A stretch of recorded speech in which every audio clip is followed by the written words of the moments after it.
ANMR ನ್ಯೂಸ್ಗೆ ಸ್ವಾಗತ. ಓಂ ಶಕ್ತಿ ದೇವಾಲಯಕ್ಕೆ ತೆರಳುತ್ತಿದ್ದ ಬಸ್ ಅಪಘಾತ, ಚಿಂತಾಮಣಿಯ 15 ಮಂದಿ ಪ್ರಯಾಣಿಕರಿಗೆ ಗಾಯ. ನೆರೆಯ ರಾಜ್ಯವಾದ ತಮಿಳುನಾಡಿನ ಚಾಮುಂಡಿಯ ಅವತಾರವಾದ ಮೇಲ್ಮರುವತ್ತೂರು ಆದಿಪರಾಶಕ್ತಿ ದೇವಾಲಯಕ್ಕೆ ತೆರಳುತ್ತಿದ್ದ ಚಿಂತಾಮಣಿಯಿಂದ ಕೆಎಸ್ಆರ್ಟಿಸಿ ಬಸ್ ಚಿತ್ತೂರು ಜಿಲ್ಲೆ ಬಂಗಾರಪಾಳ್ಯಂ ಸಮೀಪ ಮುಗಿಲಿ ಬಳಿ ಅಪಘಾತಕ್ಕೆ ಈಡಾಗಿ ನಗರದ ಕನಂಪಲ್ಲಿಯ 15 ಮಂದಿ ಸಣ್ಣ ಪುಟ್ಟ ಗಾಯಗಳಾಗಿರುವ ಘಟನೆ ಭಾನುವಾರ ನಡೆದಿದೆ. ಮೇಲ್ಮರುವತ್ತೂರು ದೇವಸ್ಥಾನವು ದಕ್ಷಿಣ ಭಾರತದಲ್ಲಿ ಬಹಳ ಖ್ಯಾತಿ ಪಡೆದಿದೆ. ತಾಯಿ ಚಾಮುಂಡಿಯ ಅವತಾರವಾದ ಮೇಲ್ಮರುವತ್ತೂರು ಆದಿಪರಾಶಕ್ತಿಯು ತನ್ನ ಮಹಿಮೆಗಳಿಂದ ಕೋಟ್ಯಾಂತರ ಭಕ್ತರನ್ನು ಗಳಿಸಿದ್ದಾಳೆ. ಈ ಕ್ಷೇತ್ರಕ್ಕೆ ಪ್ರತಿದಿನ ಲಕ್ಷಾಂತರ ಭಕ್ತರು ಆಗಮಿಸಿ ದೇವಿಯ ದರ್ಶನ ಪಡೆಯುತ್ತಾರೆ. ಮಹಿಳೆಯರು ಮಾತ್ರವಲ್ಲದೆ ಪುರುಷರು ಕೂಡ ದೇವಿಯನ್ನು ಆರಾಧಿಸುತ್ತಾರೆ. ತಮಿಳುನಾಡು, ಕರ್ನಾಟಕದಲ್ಲಿ ಕೂಡ ಆದಿಪರಾಶಕ್ತಿಗೆ ಸಾಕಷ್ಟು ಭಕ್ತರಿದ್ದಾರೆ. ಮಾಲೆ ಧರಿಸಿ ಇರುಮುಡಿ ಹೊತ್ತು ದೇವಿಯ ದರ್ಶನಕ್ಕೆ ಹೋಗಿ ಬರುತ್ತಾರೆ. ಚಿಂತಾಮಣಿ ನಗರ ಮತ್ತು ಗ್ರಾಮಾಂತರ ಪ್ರದೇಶದ ಅಪಾರ ಸಂಖ್ಯೆಯ ಭಕ್ತರು ಪ್ರತಿ ವರ್ಷ ಮಾಲೆ ಧರಿಸಿ ಇರುಮುಡಿ ಹೊತ್ತು ಪ್ರತಿದಿನ ಇಲ್ಲಿಂದ ಭಕ್ತರು ಕೆಎಸ್ಆರ್ಟಿಸಿ ಬಸ್ ಸೇರಿದಂತೆ ಇತರೆ ವಾಹನಗಳಲ್ಲಿ ತೆರಳುತ್ತಾರೆ.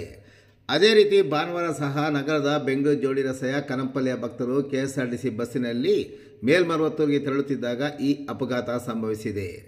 ರಾಷ್ಟ್ರೀಯ ಹೆದ್ದಾರಿಯಲ್ಲಿ ಟೆಂಪೋವೊಂದು ಅತಿವೇಗ ಮತ್ತು ಅಜಾಗರೂಕತೆಯಿಂದ ಚಾಲನೆ ಮಾಡಿಕೊಂಡು ಹೋದ ಚಾಲಕ ರಸ್ತೆಯ ಮಧ್ಯೆ ಅಳವಡಿಸಿದ್ದ ಸ್ಪೀಡ್ ಬ್ರೇಕ್ ಬಳಿ ಟೆಂಪೋ ಚಾಲಕ ಬ್ರೇಕ್ ಹಾಕಿದ ಸಂದರ್ಭದಲ್ಲಿ ಹಿಂದೆಯೇ ಹೋಗುತ್ತಿದ್ದ ಕೆಎಸ್ಆರ್ಟಿಸಿ ಬಸ್ ಟೆಂಪೋಗೆ ಡಿಕ್ಕಿ ಹೊಡೆದು ರಸ್ತೆಯ ಪಕ್ಕದ ವಿಭಜಕಕ್ಕೆ ನುಗ್ಗಿದೆ.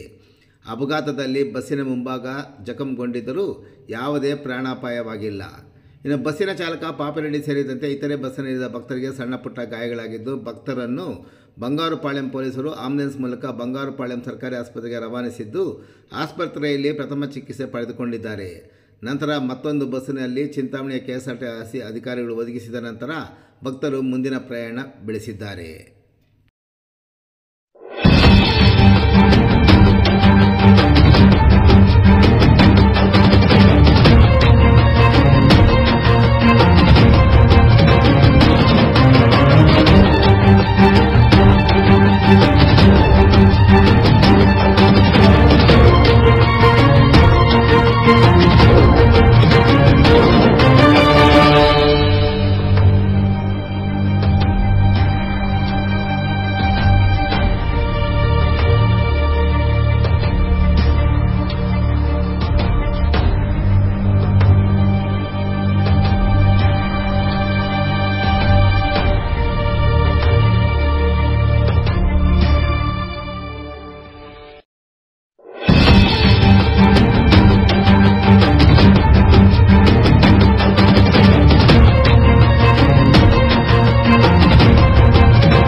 సమయ ఎవరాడా పువ్వల్లా కొంచెం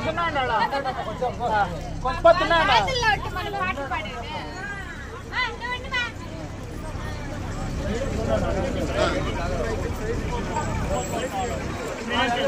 गाड़ी